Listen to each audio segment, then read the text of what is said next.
ушундай жатаканадабыз. Бул жана студент кездеги жатаканалар бар да, ошолорго эске салат. 550-600 болсо ага кошуп дагы ошончо сумманы эмеге залог кылып төлөйсүң. Ошол себептен биринчи чыгыш оорураак болот да бизгечи. Ошол себептен бул жумуш берген жатаканада жашап жүрөбүз. Жакшы жагы да болот экен, жаман жагы да болот экен. Бул жактан ушул 2 жыл аралыгында 3 жолу кырсык катталды. Жактан каза болгон мекендештерибиз да болду. Дайым эле убакыт боло бербейт. Кээде бир айда бир, балким бир айда 2 жолу ушинтип чогулуп сүйлөшүп, чаржашып. Биз иштеп аткан мекемеде бул аялга ылайыктуураак жумуш, жеңилирээк кичине. Словакияга, Европага келиш кыялдарым бар болчу өзүмдүн. Бул жакка келгенде ар кандай адамдар келет экен. Кээ бир учурларда мындай турмуштук ар кандай көйгөйлөр болот. Сөзсүз керек ал. Азыркы учурда ошол каражат жагынан да бир аз аксап атабыз. Бул жактан сураштырдык. Бул жакта да диаспора барбы десек, тилек каршы бияқта жок экен. Анан жок болсо келгиле уюшалы, бунун күчү абдан чоң. Жогорку кеңештик шайлоо болуп өттү. Ага да биз аябай активдүү катыштык. Укук жактан болобу, адаптация жактан болобу, ушул колдон келишинче бардык жактан маалыматты так алып, анан бияка даяр болуп келишсе деп.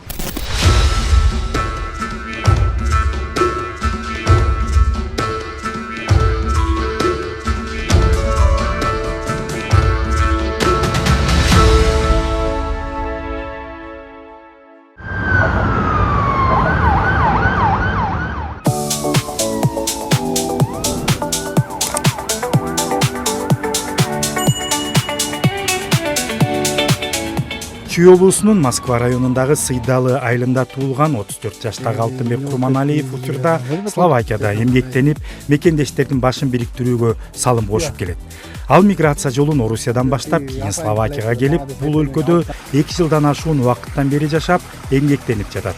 Бүгүнкү күндө жубайы менен бирге логистика тармагында иштейт. Алтынбек жашаган чөйрөсүндө коомдук иштерге активдүү катышып, мекендештер менен тыгыз байланыш түзүүгө өзгөчө көңүл бурат.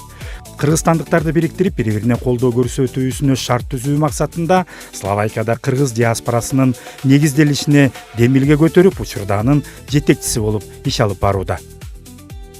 Бул жакта ошол дем алыш күндөрү жаратылышкачы бир аз эс алуу. Негизи бул жакта 5 күн иш күн, 2 күн дем алыш күн. Кээде ушинтип эс алып турабыз. Бул жакта бардыгыбыз бир жердеш болобуз. Барыңыздар эле легалдуу түрдө бул жакта завод фабрикада да иштесеңиздер керек, э? Бардыгыбыз кампаларда иштейбиз. Бардыгы легалдуу. Виза аркылуу, биякта жумушка орноштуруу агентствосу аркылуу бардыгы мыйзамдуу. Дайыма чогуласыздар, көп чогулуп турасыздарбы? Дайым эле убакыт боло бербейт. Кээде бир айда бир, балким бир айда 2 жолу ушинтип чогулуп сүйлөшүп, чаржашып. Мындай күндөрү чогулганга деле убактыбыз болбойт. Убакыт болгон убакта ушинтип чогулуп турабыз. Бул жака келгенибиз 2021-жылы келгенбиз. Уже 5-жыл кетип атат. Ошо баягыда Словакиянын складдарынын биринде эмгектенип келебиз. Жумушубуз жеңил эле, оор деле эмес. Через агентура келгенбиз, биз өзүбүз жолдошум экөөбүз. Анан жумуш ар кандай вакансиялар өзүлөр тандап, өзүнүн ылайыгына туура келген. Мисалы заводдор бар, алар эркектерге ылайыктуу. Биз иштеп аткан мекемеде бул аялга ылайыктуураак жумуш, жеңилирээк кичине иштесе болот экен.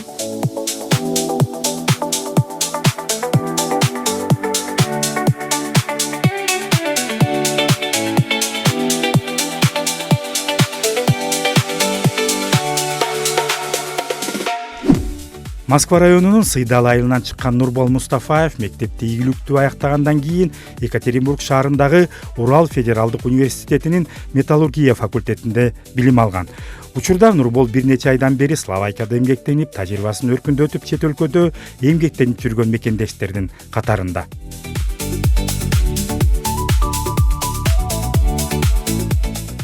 Кандайча Словакияга келип калдыңыз?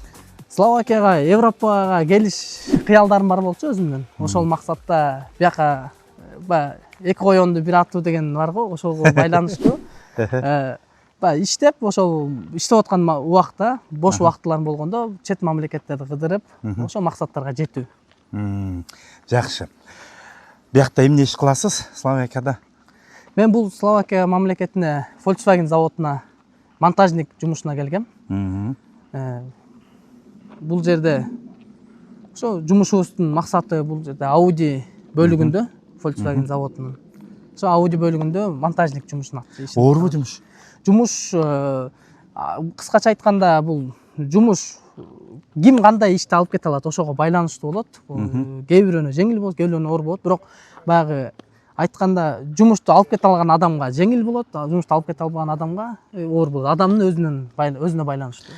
Канчадан канчага чейин жумушуңуздар? Эртең Канча саат иштейсиздер деген суроо? Жумушубуз эртең мененки саат 6-дан 2-ге чейин, 2 смен болгон убакта. 2-ден 10-го чейин болот. Азыр отпуска убагы болуп турат бизде. Отпускадан кийин 3 сменге өтөбүз. 3 сменге өткөндө баягы эртең мененки 6-дан 2-ге чейин, 2-ден 10-го чейин, 10-дон таңкы 6-га чейин болот ночной сменабыз, түнкү сменабыз. Эгер купуя сыр болбосо, айлык маянасы канча? Сиз күткөндөй айлык алып атасызбы, айтып бербейсизби? Биз бул жака келердин алдында сүйлөшүүлөр болгон. Кыргыз тараптан келген, бизди алып келген агентура менен иштешкен. Агенттик. Агенттиктер менен сүйлөшүүлөр болгон. Ал жерден бизге 1,5 миң, брутто деп коет орусча айтканда. Ошо брутто 1,5 миң евроны айткан. Неттобуз, колго тийген нак акча. Колго нак акчабыз бул 1100 евро болот. Шарттарыңыздар кандай? Биз ошо Volkswagen'ге биз өзүбүз түзмө-түз иштеше албайбыз, анткени ортодо агентура аркылуу иштешебиз. Агентура бизге таап берген общежитие бар, Optimum деген. Volkswagen'ге жакын жерде жайгашкан. Жатакана, жатакана. Ошо жатаканада ошол жакта жашайбыз. Бир комнатада, бир бөлмөдө. 3төн балдар болуп. Дагы бир суроо, бизди көрүп аткан телекөрүүчүлөрдүн арасында ушинтип Словакияга келип жумушка иштейм деген жарандар болсо, каяка кайрылыш керек, эмне кылыш керек, өзүңүздүн башыңыздан өткөн тажрыйбаңызды бөлүшүп айтып бербейсизби? Бул жакка келердин алдында өзүнүн ошо кайсы мамлекетке келгиңиз келсе, ошо мамлекеттердин өзүнүн агентуралары бар. Агенттиктери бар, кызмат көргөзгөн. Ошо кызмат көргөзгөн агенттиктерге барып, сүйлөшүүлөр жүргүзүп, сүйлөшүүлөр менен макулдашуулар болуп, анан кагаздарыңызды, документтериңиздерди ошо баарына ишеним болгондон кийин анан иштериңизди, документтериңизди тапшырып өтсөңүздөр болот. Бул жакка келерде ошо документтериңизди тапшырасыздар, анан визага тапшырасыздар, визаңыздар чыккандан кийин бул мамлекетке келип иш жүргүзүүгө силерге мүмкүнчүлүктөр бар. Сиз күткөндөй эле болуп атпайбы жумуш? Бул жерден бирок ожидание реальности деп коет. Кээ бир жерибиздердин башында келгенде бизге эми алыс жерде жүргөнгө байланыштуу кыйыныраак болду окшойт, анткени жумуш бөлөк эл, тили бөлөк, анан бу жерде жумуш жүргүзүү нерселер, жумуш жүргүзүү да бөлөкчө системада болгон үчүн бизге башында келгенде кыйыныраактай болду. Анан уже көнүшүп калгандан кийин жумушка бир нукка түшүп калгандан кийин жеңил боло баштады. 1 ай болду иш алып баратканыбызга. Жакшы болуп калды.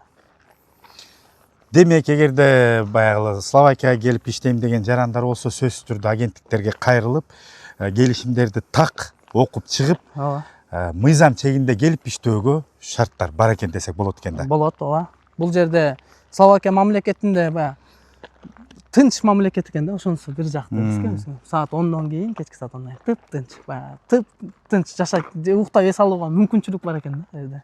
Эли улутчул эмес, жакшы экен. Улутчул эмес, элдери мамилеси аябай жакшы. Ошо баягы башка элде, башка жерде жүргөндө баягы ар бир адамга кыйынчылыктар болот. Түшүнүксүз нерселер болот. Ошолорду элдерине кайрылып сурасаңыздар, өтө жеңил тилде, кааласаңыздар англис тилинде, кааласаңыздар орусча билгенде орус тилинде түшүндүрүп бергенге аракет кылышат экен. Өздөрүнүн тилинде дагы жеңил кылып түшүндүрүп бергенге аракет кылышат экен. Элдери жөнөкөй экен да. Урматтуу телекөрүүчүлөр, биз азыр Братислава калаасынан 25 чакырым алыстыкта жайгашкан Синец калаасына келдик. Бул жерге бекеринен сапар арткан жокпуз, себеби өзүңүздөр көрүп аткандай эле мына ушул кандай десем, турак жайлар жайгашкан жерде биздин кыргызстандык мекендештер жашашат экен. Бүгүн алардын ушул жактагы жашоосу кандай? Кыскача сиздерди тааныштырууга мен аракет кылмакчымын.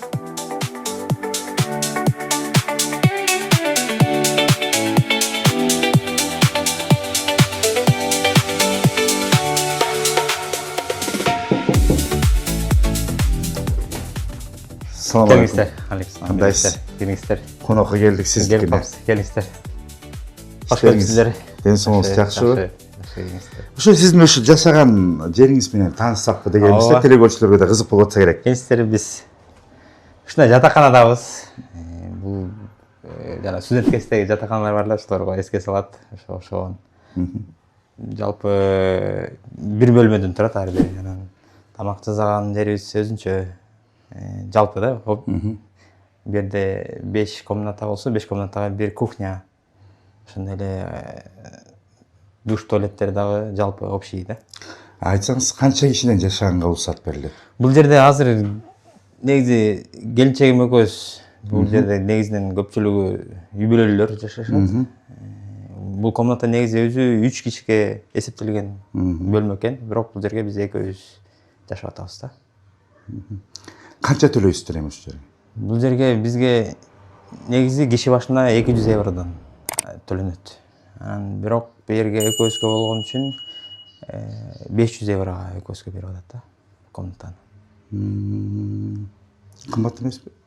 Бул жака салыштырмалуу орточо, өтө арзан эмес, өтө кымбат эмес, орточо. Муну жумуштан берет, иштеген жерибизден берет. Демек Кыргызстандан келаткандын бардыгы эле ушундай жатаканага. Азыр бул жатакана эки этаждан турат. Бул жерде жалпысынан 60тан ашык кыргыз мекендештер жашашат бул жерде. Биринчи этажында ушул үй бүлөлүүлөр, экинчи этажда бойдоктор. Ал бир бөлмөдө 4төн жашагандар бар, 3төн жашагандар бар. Атайын ушундай жазылган жалпы общежитие экен. Бир гана кыргыздар жашайбы бул жерде? Бир жерде жалаң кыргыздар жашайт. Бирок башка жерде бар, бирок ар кайсы улуттар менен аралашып жашагандар бар. Бунусунда болсо жалаң кыргыздар жашашат. Мүмкүн болсо анда көргөзүп коебузбу? Бу жерде эч кандай биякты көрдүк, ооба, биякты көрдүк, сырт жагыңызды көрсө кандай дейсиз? Жүрүңүздөр. Жүрүңүз. Тааныштырып коебузбу? Бул азыр биринчи кабатында турабыз. Бул биринчи кабатында. Бул жерде жалпы 5 бөлмө бар. 5 бөлмөдөн кийин ар бир бөлмөгө бирден муздаткычтар. Жакшы, ар бирибиз төрткө өзүнчө. Ар бир номерлер менен. Бул жак болсо биздин ашканабыз. Жалпы бул жерден тамак жасап, кирлерибизди жуйбуз.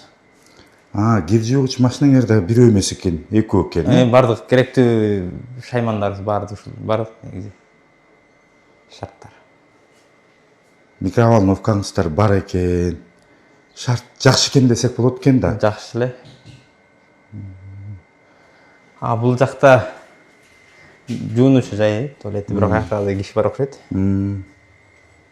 Жалпысынан жашаган жерибиз таза, жакшы экен да, чын айтканда. Эми негизи общежитие ар кандай адамдар жашашат, ар кандай кыял мүнөздө жашашат. Көп жерде деле бундан башка жакта деле жашап жүрдүк, бирок ар кайсы ар ким ар кандай экен, бирок аякка салыштырганда бул жер жакшы. Шаарда таза, сиз айткандай, таза.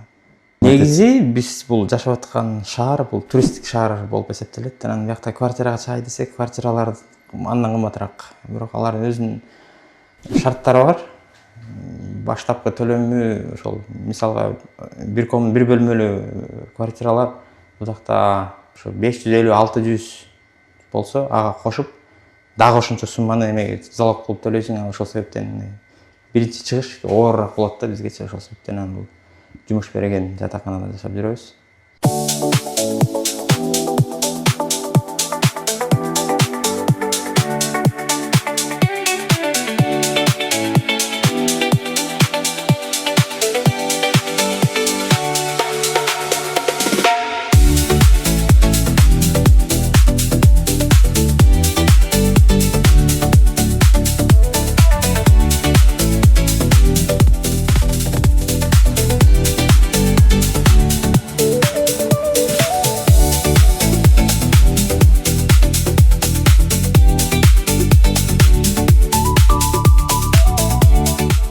Словакияга кандайча келип калдыңыз?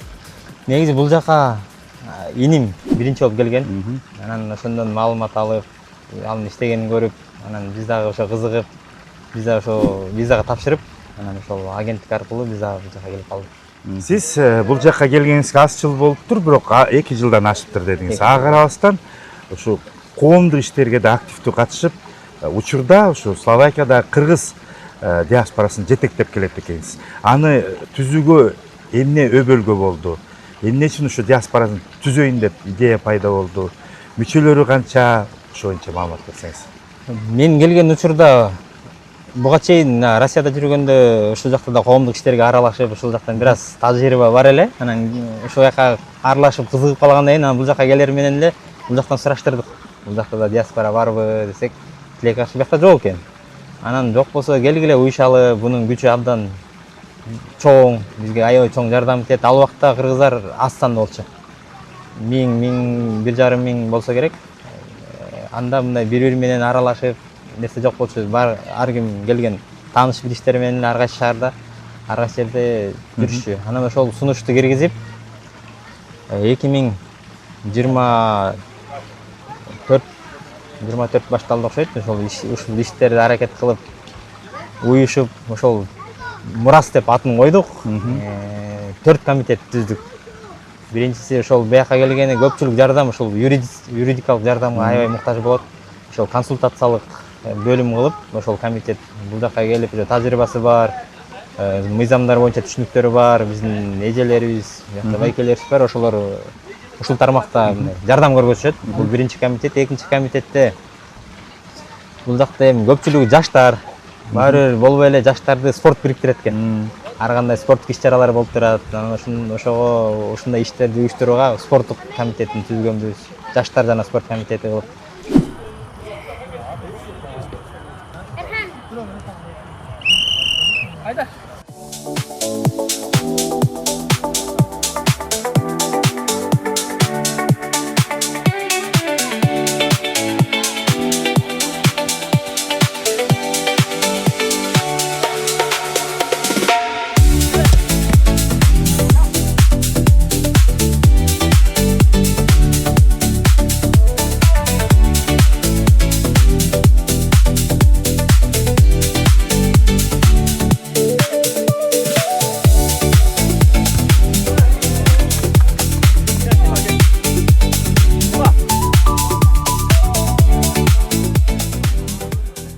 Бужак келгенде ар кандай адамдар келет экен. Кээ бир учурларда мындай турмуштук ар кандай көйгөйлөр болот. Анан ошол адеп, ахлак, тарбия иштери боюнча деп ошол тармакта да иш алып баралы. Кээ бир учурларда талаш тартыштар болуп кеткен учурларда бири-бирине мындай ортодо жанагы аксакалдык милдетти аткарып дейбизби? Ошол милдетти аткарган комитетибиз бар да.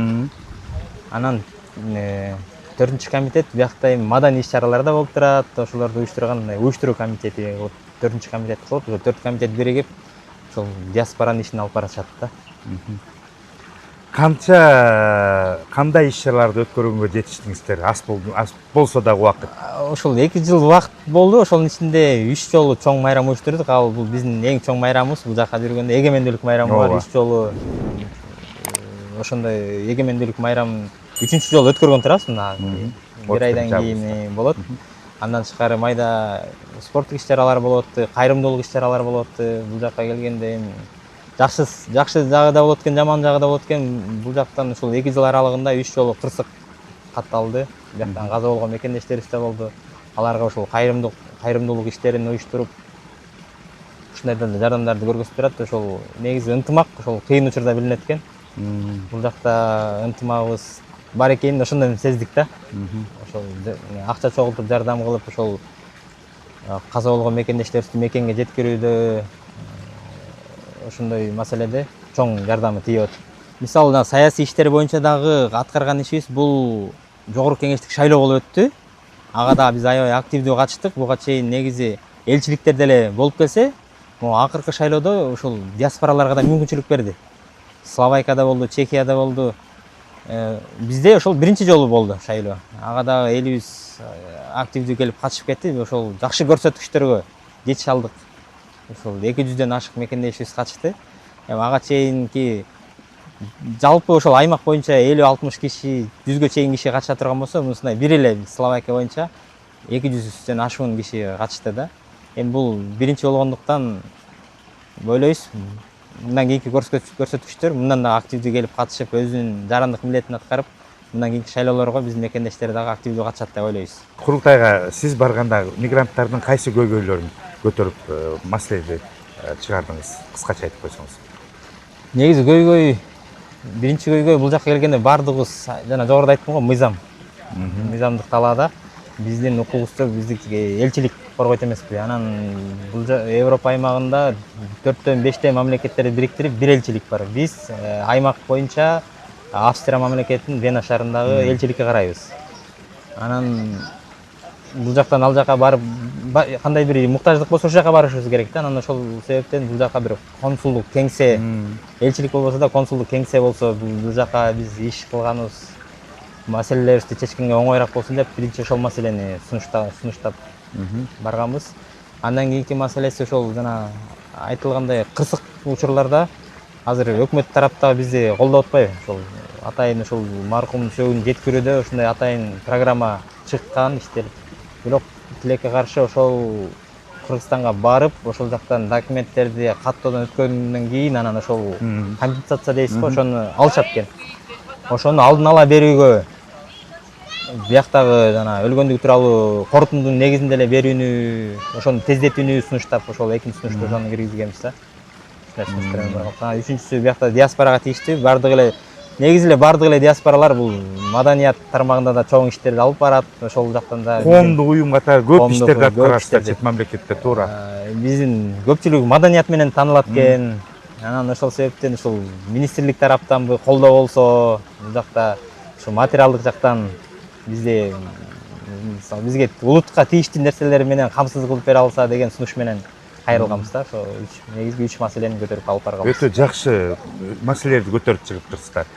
Анан жыйынтыктар барбы? Курултайдын бүткөнүнө азыр 8-9 ай өтүп кетти. Эми ал боюнча күтүп атабыз азыр. Мындай колубузга жообун ала элекпиз. Алып барган кагаз түрүндө ар бир тийиштүү мекемелерге тапшырганбыз, министрликтерге тапшырганбыз. Анын жообун азыркы учурда ала элекпиз. Эми ойлойм, баягы бул сиздер көтөрүп чыккан маселелер чындыгында эле чет мамлекеттеги биздин мекендештердин көйгөйлүү суроолор экен. Ал кагаз жүзүндө калбай ишке ашат деген үмүтүбүз бар. Анан ошол боюнча айта кетейин. Ошонун бирөөсү боюнча жообун алдык. Жана консулдук кеңсе боюнча эми ал боюнча иштер жүрүп атат дейт. Эки тарап, мисалы Словакия менен азыркы учурда кыргыз мекендештер көбөйүп атат. Азыр сүйлөшүүлөр жүрүп атат. Анан элчилик бул Словакиянын элчилигин Кыргызстандан ачуу маселеси да каралып атат деп маалымат келген. Анан консулдук кеңсе болбосо дагы консулубуз бул жака келип, квартал сайын келип, ошол элдин чогулган элдин маселесин чечип, уже бир жолу келип кетти. Эми могу экинчиси келүүсү пландалууда. Ушундай жол жобосу табылып атат да. Четинен Кудай буйрса да көтөрүлгөн маселелер чечилип башталыптыр, каралып атыптыр десек болот экен. Словакияга өтсөк, сиздерге өтсөк, ушу диаспорага өтсөк, курамында бүгүнкү күндө ошол жалпы ушул жашаган бардык биздин мекендештер катталганбы? Азыр жаңы келип аткандар аябай көп болуп атат. Биз мындай жетишпей калып атабыз. Азыр четинен келгендер катталат. Кеңсеңиздер барбы өзүңүздөрдүн? Азыркы учурда кеңсе жок. Бул да чоң көйгөй да. Керек да кеңсе сөзсүз. Кеңсе сөзсүз керек ал. Азыркы учурда ошол каражат жагынан да бир аз аксап атабыз. Мен көптөгөн биздин ошо чет мамлекетте жашаган мигранттардын жашоосун тартып жүргөн журналист катары так маалымат бере аламын. Чындыгында эле бул сиздердин Словакияда жашаган биздин мекендештер, урматтуу телекөрүүчүлөр, арасында ишкерлик менен алектенген же болбосо бир кандайдыр бир чоң бизнеси бар адамдар эмес экен. Бул жакта карапайым биздин Кыргызстандан келген жаштарыбыз, мен курактуу адамдар кара жумуш менен эмгектенишет экен. Башкача айтканда, завод, фабрикаларда иштешет экен, өкмөттүн берген акчасы менен иштешет экен да. Демек, чындыгында эле каражат тартыш дегенге мен толугу менен кошула алам да. Бирок ага карабастан, чынын айтышым керек, абдан кубанычтамын да, агылуктуу иштерди алып барып атыптырсыздар. Ооба, биз эми болушунча биякта кыргыздар мекендештердин ынтымагын бекемдөөгө аракет кылып атабыз. Словакияга келип иштейм деген мекендештер болсо, биздин мына көрүүчүлөрдүн арасында кандай каалоо тилек жана кандай кеп кеңешиңизди бересиз өзүңүздүн тажрыйбаңызга колдонуп? Биздин бул жака келе турган мекендештер болсо, көбүнчө ушу маалыматты толук алып, ушул бияктагы башка жерге келүүгө изилдеп, ошону даяр болуп келишсе, укук жактан болобу, адаптация жактан болобу, ушул колдон келишинче бардык жактан маалыматты так алып, анан бияка даяр болуп келишсе деп сунуш берет элек. Теле көрүүчүлөргө кандай каалоо тилек айтасыз? Кудайым буюрса бүгүнкү күндө Кыргызстаныбыз өнүгүү жолуна түштү. Кыргыз элибиз өнүгө берсин. Эми баары бир кандай жерде болбосун, баары бир мекенди эңсейбиз, мекенибиз, жерибизге, элибизге баргыбыз келет. Ал жакта ата энебиз калды, бала чакабыз калды. Баары бир ошол мекенди сагынуу бар бизде. Өлкөбүз өнүгө берсин, элибиз ынтымакта болсун, аманчылык болсун, тынччылык болсун, токчулук болсун, эң башкысы өнүгүү болсун. Рахмат, айтканыңызга толугу менен кошулам. Биздин кыргыз элине кандай каалоо тилек сиз каалап атсаңыз, сиздерге биз да кааламакчыбыз. Алыс жерде эң башкысы аман эсен болуңуздар, оорубаңыздар, бөдөгүңүздөн тышкары болуңуздар. Кандай каалоо тилек менен ушу Словакияга келсеңиздер, ошонун баары орундалып, кайрадан мекенибизге, эли жерибизге кайттыңыздар. Сиздерге окшогон жаштар, билимдүү, тажрыйбалуу адамдар бизге керек. Рахмат баңыз сөйлөгөнгө. Ыраазычылык.